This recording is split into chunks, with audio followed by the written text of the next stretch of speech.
Life with निकिताच्या सिरीजमध्ये तुमचं स्वागत आहे. तर आज आमचा हा डे आहे 3 बेळगावमधला. तर मी आणि मामी गेलो होतो मार्केटमध्ये काही सब्जी वगैरे आणायच्या होत्या आणि मेन म्हणजे नॉनव्हेज आणायचं होतं. मी नॉनव्हेज खात नाही, आम्ही प्युअर व्हेजिटेरियन.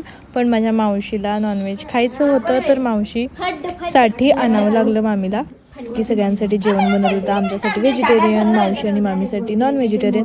ह्याला कन्नडमध्ये फड असं म्हणतात, काय माहिती काय म्हणतात ते. तांदळाचं असतं, आपल्या इकडं मोदक कशा असतात तसं. मग चहा पिऊन वगैरे आम्ही बाहेर निघालो. आम्हाला जायचं होतं गार्डनमध्ये, कारण जवळपास बेळगावमध्ये काहीच नव्हतं, तिथं फिरण्यासारखं काही नाही आहे, नॉर्मली आहे. आणि मग जाता जाता ही साडी दिसली जी मेघाला पाहिजे होती, येलो आणि चिंतामण कलर. आम्हाला पूर्ण इचलकरंजीत मिळालं नाही, पण इथं मला जाता जाता दिसली, म्हणून मी ह्याचं शूट घेतलं मेघाला दाखवण्यासाठी. आणि आम्ही इथं आलो होतो गार्डनमध्ये. इथेही शिवाजी महाराजांचा पुतळा बघून खरंच खूप छान वाटतं की कर्नाटकामध्ये शिवाजी महाराजांचे पुतळे आहेत आणि भारी वाटतं की आपण महाराष्ट्रीयन आहोत आणि प्राऊड फील होतं.